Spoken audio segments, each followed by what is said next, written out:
Right now, we are looking at a year for personal theft, in other words, it's on the increase. The holidays are coming. What I'd like to have as a personal goal, and I've told this to all the officers who work at Van Nuys, and I'd like you to help me join me in this fight. I would like to go through the holiday season of 2012 is not hearing a story where some family's completely been decimated because their stuff's all been stolen. People work hard, people enjoy the holidays, and nothing worse is to come home and find their home destroyed and the things they worked hard for, that are precious for them, taken. So I need you to stand tall with me and all the officers at Van Nuys and be a good neighbor. That's all, just be a good neighbor. If you see something, say something. Dial 911 if it's in progress. If you see that car driving around, it doesn't look like it fits in the neighborhood, you may, okay, they're lost. They're looking for a shortcut. We all know traffic is challenging. But you may see it a second day. That should concern you. Because the second day, now, instead of one person, they have two people in the car, or maybe four. I'd like you to write down that license number, get a description, and let us know. It's not an emergency. We're not going to come with red lights and siren, but we are going to follow up on it, find out why that car's there. We may be able to link it into some other crime and deal with it immediately, or we may be able to just go to those people and say, hey, why are you in Sherman Oaks? You don't live here. Are you here doing something lawful and friendly and something cool? Or aren't you here doing bad stuff, stealing people's property? But we wouldn't know that unless you tell us. Because, you know, they see we don't know whose car is who, but you all know who lives on your block. You all know what they drive. And some unusual car driving up and down your street every other day or every couple days, hey, they're looking for a target. They're looking for an easy house to break into. They're looking at you going to work in the morning. They're looking at you taking the grandkids or the kids to school. They're looking for you to be gone to do something during the day. And when they're going to come back, your house is going to be broken into. And if you've left the door open, which happens from time to time, you just made it easier for them.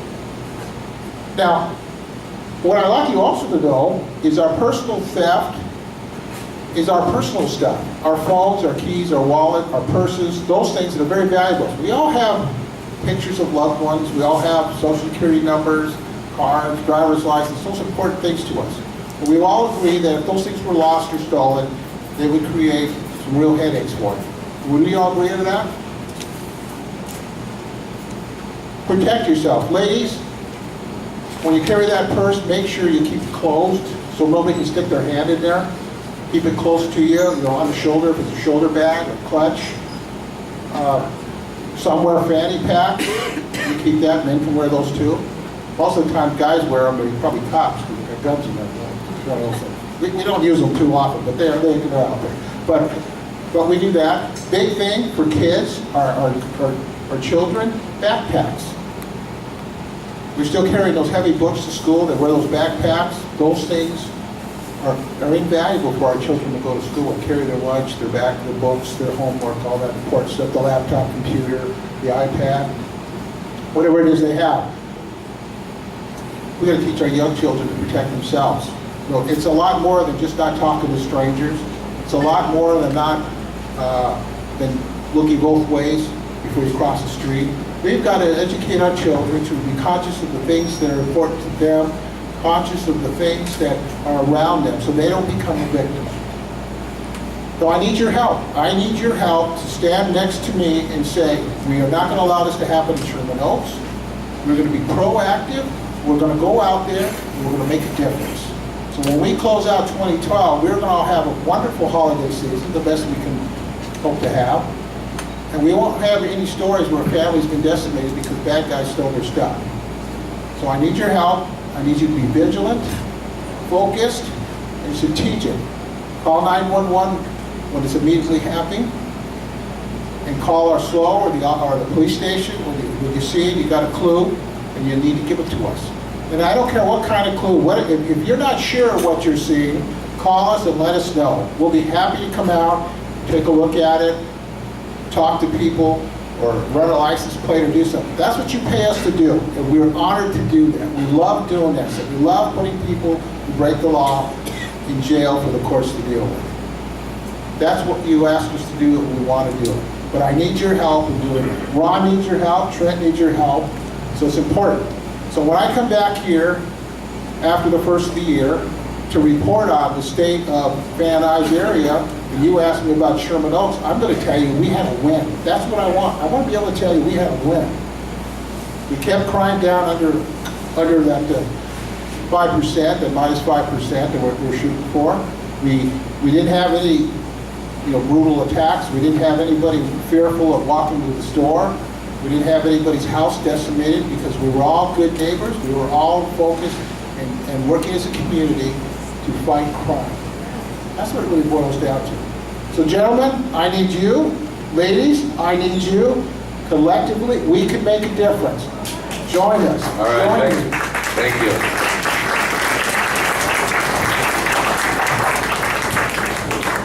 Thank you very much. Thank you. All right. Adrien?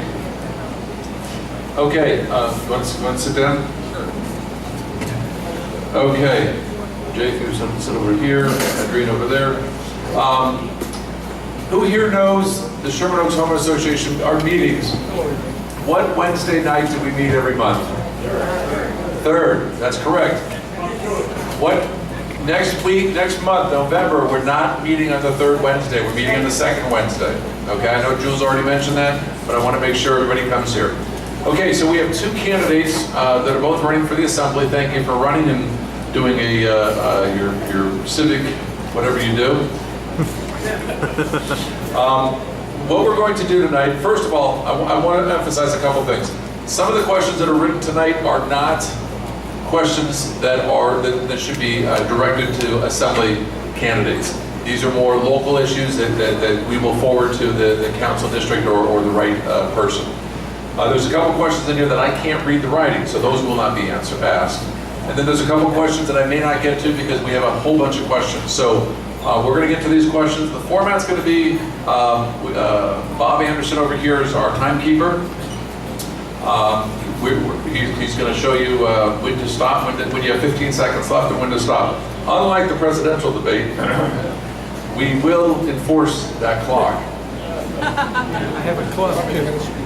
Okay, what we're doing is the first 2 minutes, actually I'm sorry, the first 3 minutes you're going to tell us who you are, what you're doing, and what you're going to do once you get up to the Assembly.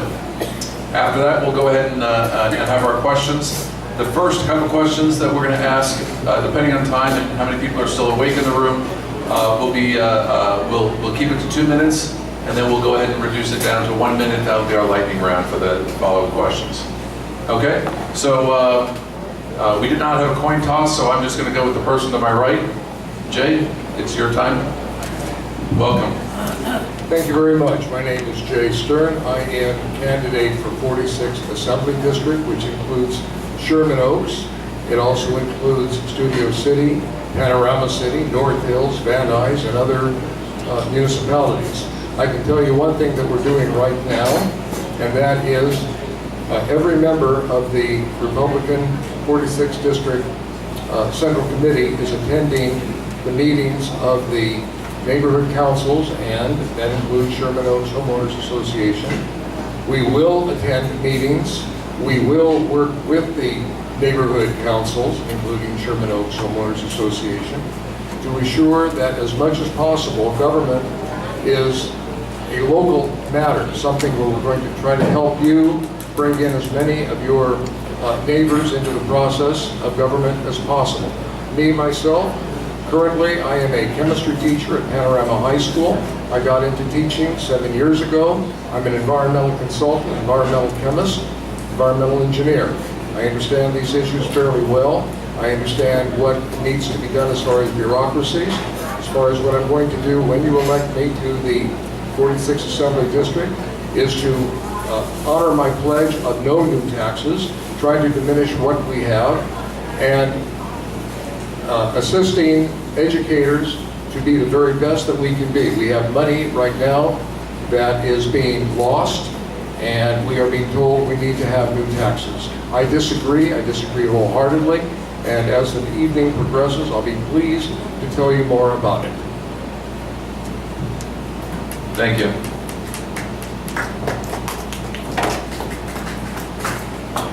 Good evening. My name is Andrei Nazarian. I'm a proud Democratic candidate for the newly drawn 46th Assembly District. And thank you very much for your very warm welcome, Matt. I appreciate that. Just as a way of introduction and background, for the better part of my career, I've worked in public service. I've worked for Congressman Brad Sherman, for Councilmember Tom LaBonge, and for the last 6 years as Chief of Staff, up until very recently, for both Assembly Member and now Council Member Paul Krikorian. I also worked for Governor Gray Davis at the Trade and Commerce Agency, whose mission was to attract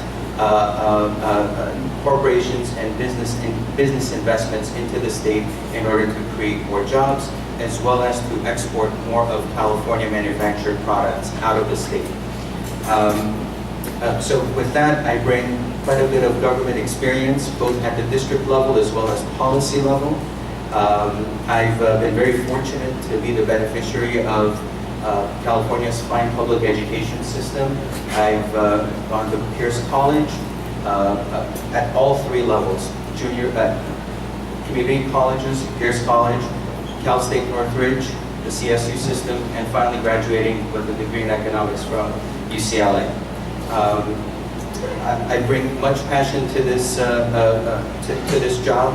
I've had the wonderful opportunity of working in Sacramento, both in the executive branch as well as the legislative branch.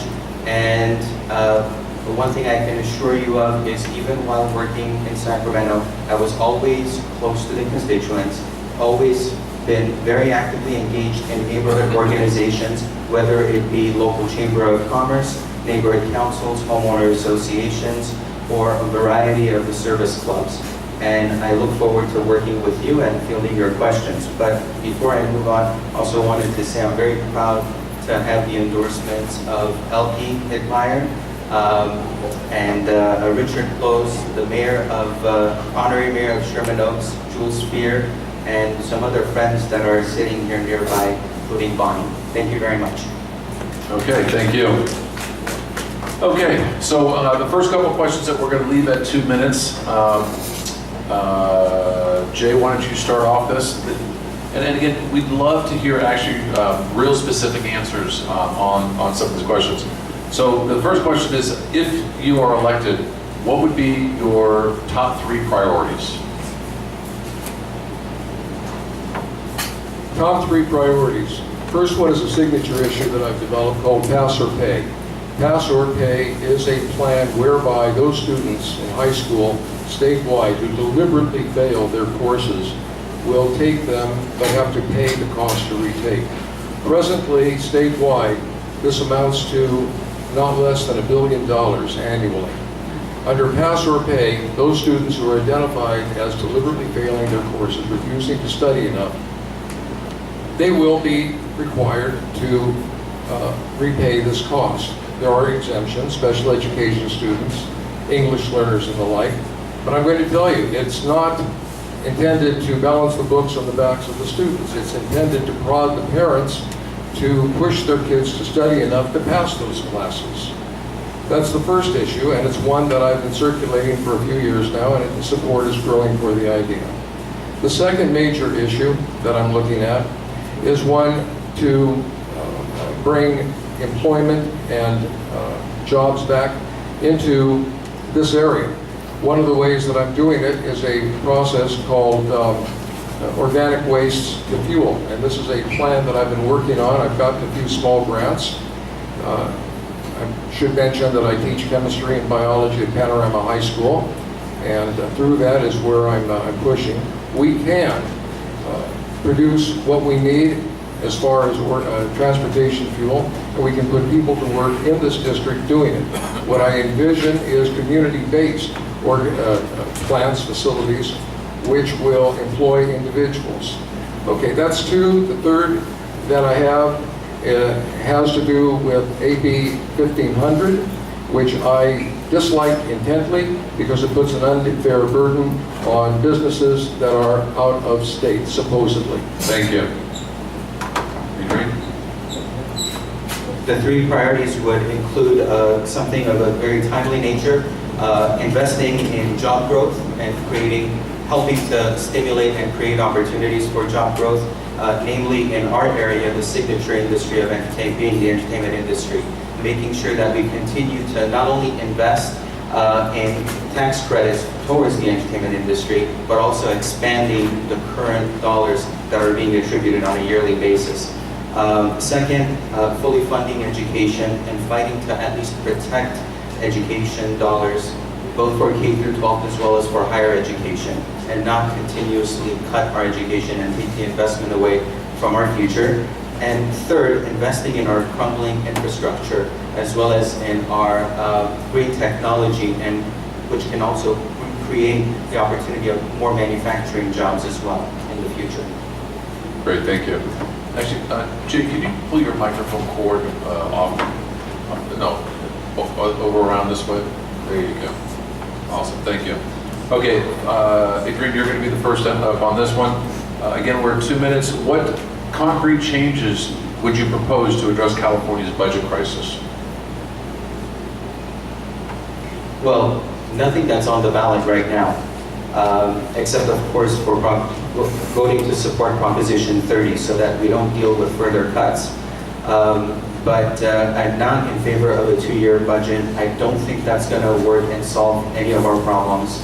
I think we need to have a fluid system to allow for our elected officials who we hold accountable to be able to make the decisions necessary in either the lean years or the more abundant years, and be very responsible for their own actions. What I would also want to see, actually, is to have a budget that's a lot more flexible. Right now, given the current circumstance of the budget, the discretionary portion of the budget is very limited. There isn't much opportunity or ability for elected officials to actually make an impact or a change. And so every time there is a shortfall of revenues, we are forced to continue paying for the certain protected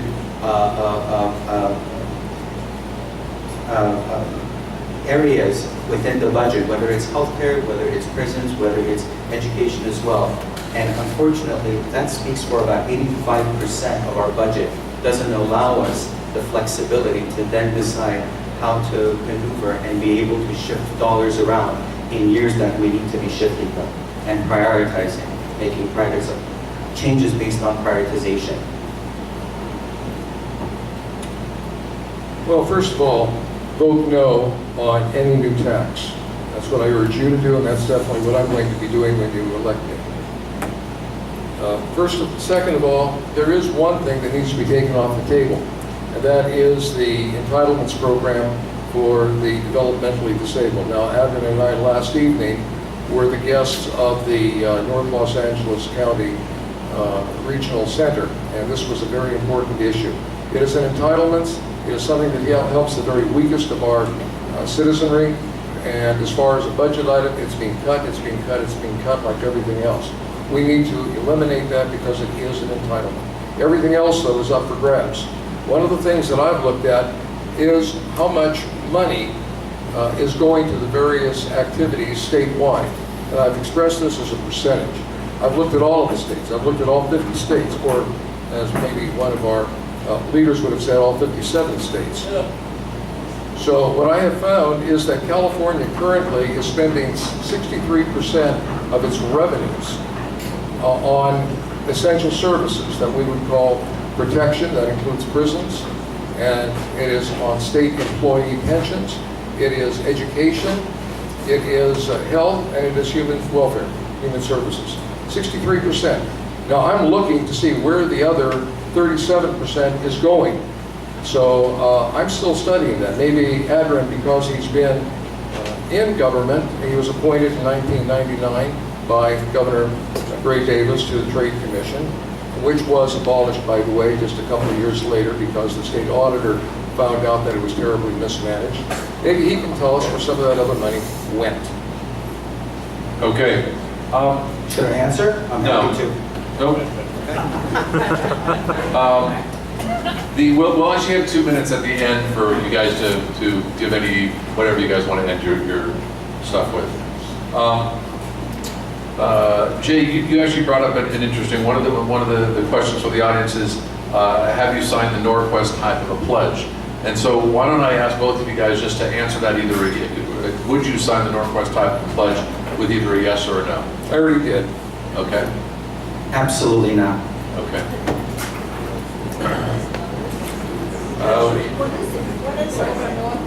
No new taxes. The Northwest pledge is no taxes under any circumstances.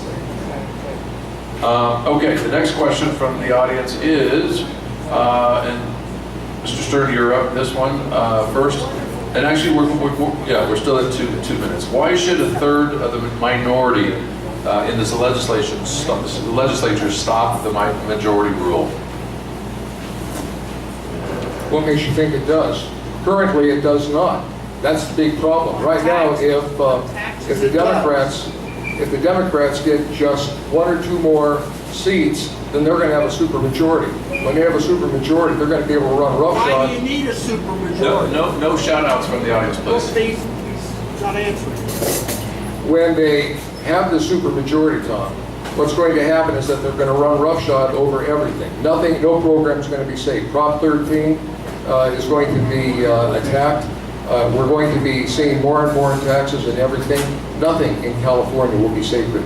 I think I've answered that question. You're saying what hostage to a minority? I don't think that it is. I think that there's good common sense. If you go along with this plan to, in other words, if you elect Adrin and he goes ahead and votes for everything that the Democratic leadership says, we're in trouble, period. Thank you for the question, because that's one of the issues, and I should have pointed that out actually. That is one of the issues that's damaging the current environment in California. The budget, ever since the proposition was passed 2 years ago, can be passed with a simple majority. But no new fees or taxes can be implemented without a 2/3 majority of the vote in both houses.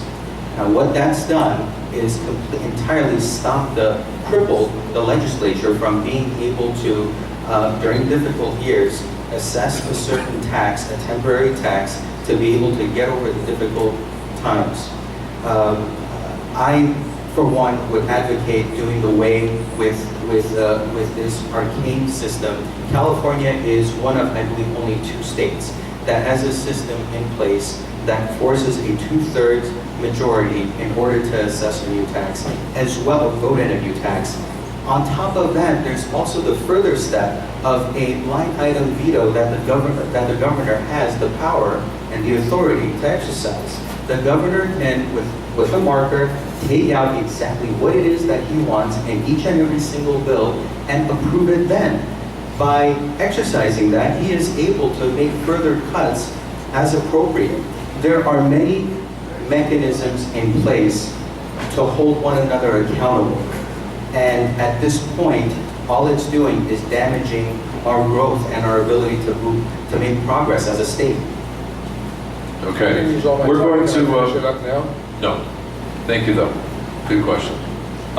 We're not going to go to 1 minute on the time, so, and again, please be very specific. Adrien, you're up first on this one. Name one specific proposal to create new jobs in California. Well, thank you for that question. Something that I've had the wonderful and honor experience of working on has been the original tax credit for the entertainment industry that was passed in 2009 as part of the budget proposal for that year. And some of you in the audience, such as Ann O'Connor, would know a little bit about the details that went into this issue. The idea was to make sure that below-the-line employees that are right here in this room, living amongst us, are the ones whose production costs get paid through the state. And upwards of about $500 million for a duration of 5 years, $100 million annually, was passed so that $100 million annually is allotted towards entertainment industry production taking place in the state. And that way, we've been able to attract a lot of feature films back to the state. We know that Adrian likes to have the entertainment industry well provided for. He's made that point abundantly clear before. But there's other people that live in this valley, other people that have absolutely no connection to the entertainment industry other than going to the movies. These are the folks that I'm more interested in right now. The entertainment industry, yeah, credits are great because we do need to have production stay here in this area. That really hasn't been happening, and some of the issues that are being talked about, they're not going to be touched either. What we need to do is find employment opportunities that everybody can partake in, whether they are very low-skilled or in, college graduates such as myself, and everything in between. We need to have employment that uses this area and the resources of this area the way it used to. Back in, I don't know, when you were growing up, when I was growing up, this valley had a great reputation. We need to rebuild it just exactly that way. Thank you. Jay, you're up first on this one. What strategy would you use to better work across the aisle? Honesty. Thank you for bringing that up. Absolute, flat-out honesty. You bring up information and lay it out and start terms. That means no hurry through bills and things. You need to have an opportunity to study them. You don't try to clear your desk so you can get to a party. That's exactly what you do. If there is anything else, then you talk to people and you come to understanding and agreement. I don't have a problem with compromise. What I do have a problem with is when the arm twisting wears you down, and then you just go along with something. I don't know if I can encapsulate it in one word, but No, not one word, 1 minute. 1 minute. Thank you. Ethics, honesty, transparency, and the opportunity to empower the community that you represent. I've found it to be the best tool to actually come before you and let you know what are the different ideas that are being proposed or talked about. I've done that over and over again in many neighborhood meetings, and I would love to continue doing that during town halls and to be able to address the issues of the day as well as to field questions about specifics, because sometimes, unfortunately, we hear many different things, many different opinions, many different 15 or 30-second bite-sized ads that unfortunately do not honestly portray what the issue is. Okay, Adrien, you're first on this one. What would your first bill be? It would be to extend the entertainment industry tax credits. I've already said that before during the VICA meeting, and that's going to be something that I'm going to continue fighting for. And Mr. Stern, just for the record, so you know, many of the doors as I've canvassed and I've knocked on have been impacted by the loss of jobs in the entertainment industry. We're not talking about actors and actresses and talents. We're talking about the talent pool of people who wake up at 4 o'clock in the morning to go to a site, to visit a certain location, to work on the audio or visual, to pick up the dry cleaning, to do all the different things that put together an assembly line. Entertainment industry isn't a factory where you go and work on an assembly line. It's people bringing their talent together to actually make something. There's the north end of the valley to be considered as well, Adrian, as well as what goes on over the Hollywood Hills and up to Hollywood Boulevard. I want to represent and work with everybody. And that brings up, I've got enough time to say both of these. When you elect me, critical issues, I may have one opinion on it. The question is what your first bill would be. Okay, my first bill is to resolve the issue surrounding residency requirement. Stated under the Constitution, state constitution, that an individual shall reside within the district for 1 year before the general election. Currently, this was not met by one of us, and it appears that it is a contentious issue. It's something that needs to be addressed. Okay. We're going to take a little break from the questions here, and we're going to allow you guys to have 30 seconds to ask the other candidate a question, and then the candidate who's asked the question will have 1 minute to respond. Jay, you're up first. Okay, my first question is, how can you run for candidacy of this office when you live in Burbank, you lived in Burbank until 10 days after the deadline for residency within the 46th district? Something about your calculation is off because that's not the case. I moved into Sherman Oaks, but for the record, I've been a resident of the eastern San Fernando Valley since at least 99, 2000. I've lived in Studio City, I've lived in Valley Village, I've lived in West Toluca Lake, and I lived in Toluca Lake when my wife and I were first married. I've been a renter, and I finally had the opportunity to buy a property. I moved into Burbank, but then I moved into Sherman Oaks.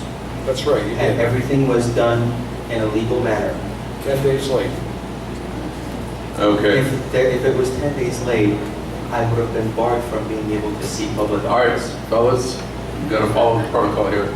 Adrian, do you have a question for Mr. Stern? How do you propose to get out of the current situation if we vote no on Prop 30? Looking to the private sector, I'm not interested in additional taxes. People need to keep the money in their pocket. The dollar amount that is being spent right now on public services, as I said, appears to be 63% of what the revenues are. I'd like to know where the rest of that money is going. Maybe it's going to salaries for a bloated bureaucracy or bureaucracies. Maybe it's being hidden someplace else. I don't know the answer to that yet. I want to find out. I do know that recently the Parks Department was telling us that they were going to have to close parks because they didn't have the money for it. And then, oh, magic, $53 million suddenly appeared. So I'll tell you something. I don't believe the numbers. Okay. We may come back to that exciting round.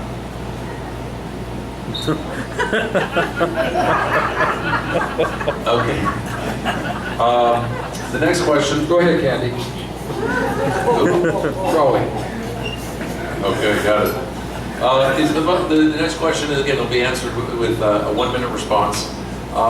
What is the most important step you would take to improve public education? And I believe, I forget who's up first, so Mr. Stern, why don't you? Okay. The most important step to improve public education is indeed parental involvement. Right now, my students, my chemistry students, are unable to divide one number by another. They don't know long division. They can barely read their high school diploma. They expect to graduate with a D average, and that's okay, and it's not okay. One of the problems about finding employment for these young people is the fact that they are not capable of functioning in an employment environment. And I lay that directly at the parents' feet. That is the reason why I push this proposal, pass or pay, not to bully anybody, but to ensure that parents, whether the students are legal or illegal, will have parents behind them, prodding them to study enough to pass their classes. That's all that I ask.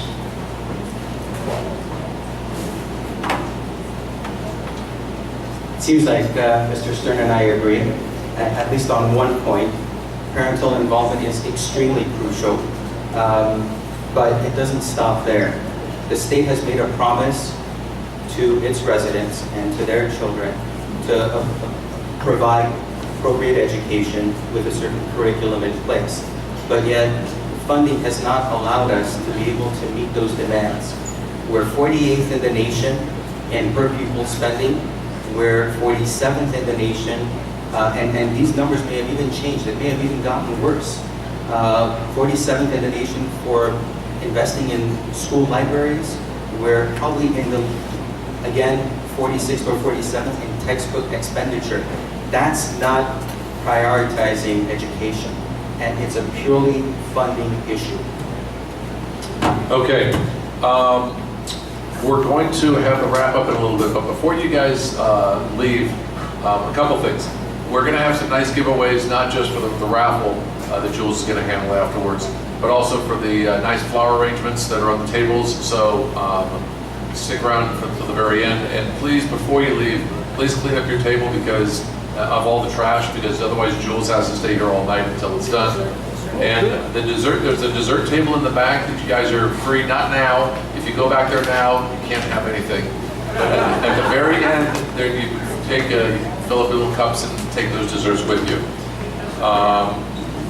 Okay, I know I'm forgetting something. Oh yes, after they answer the last question, they told me that they are going to stay here until the very last person asks them their questions. So they'll be up here afterwards to meet and greet you guys and to ask any other questions that I did not ask. So the last 2 minutes is going to be rebuttal, your time. Do with do with whatever you'd like to do with it. Adrienne, why don't you go ahead and start? I'm sorry, rebuttal? Rebuttal is your 2 minutes. Use it how you want. You can rebuttal, you can rebut, you can bring up new points, you can do a dance, whatever you'd like to do. Thank you. Well, I'm not going to rebuttal. I'm just going to speak to you for a brief moment and let you know that our state has been facing probably one of the worst economic calamities since the Great Depression. One of the unfortunate indicators early on, which hit the San Fernando Valley very hard, was in 2008 when we were reviewing numbers in the office, and then Assemblymember Paul Pretorian's office.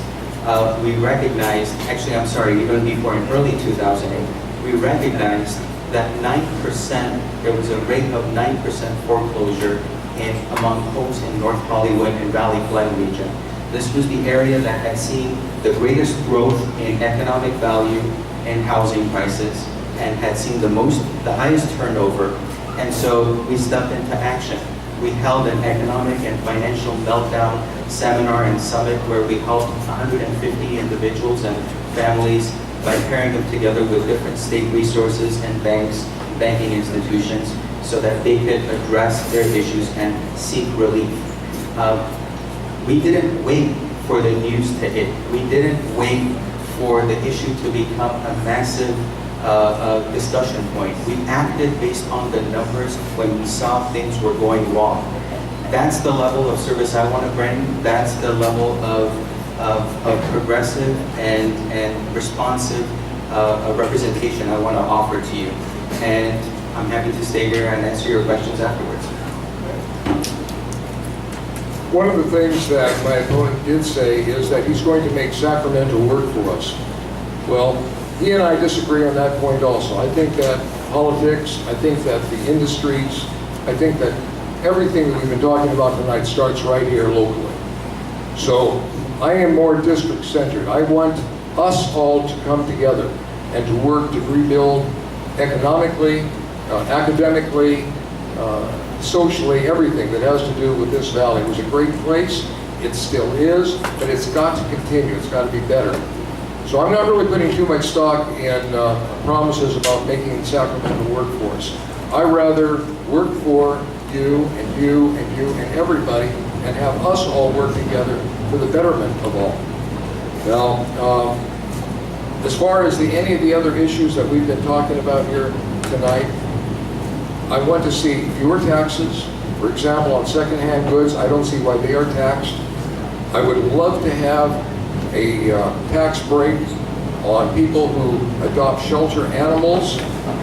Maybe you can advise me on that. Would you consider adopting a shelter animal if you had some tax exemption or tax deduction? I think it sure beats putting them to sleep, euthanizing them.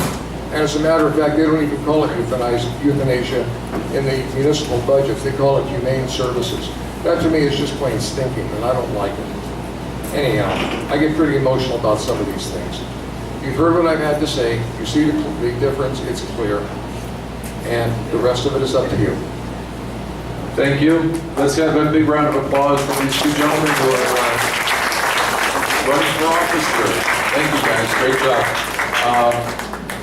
The nice flower arrangements that are on the tables, if you can talk to the other folks at your table, whoever's birthday it is that's closest to today's date, gets to take that home as a compliment from Trader Joe's and Jules, who's running for the Assembly District.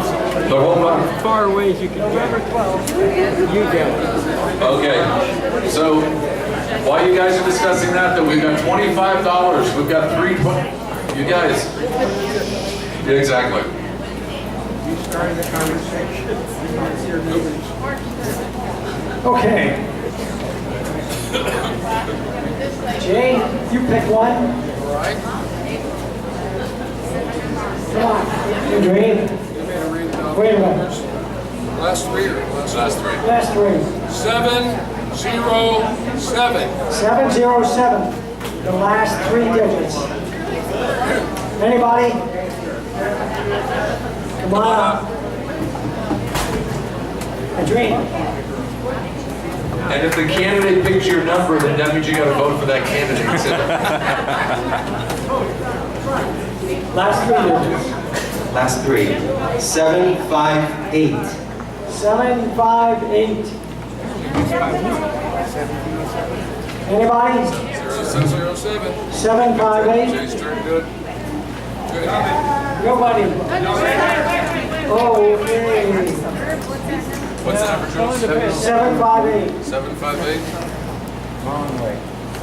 You Got are it. You have to vote for him. Sorry. You have to vote for him. Sorry. Sorry. Okay, Jay. The last chance. Ma'am, here. This is yours, still yours. Okay.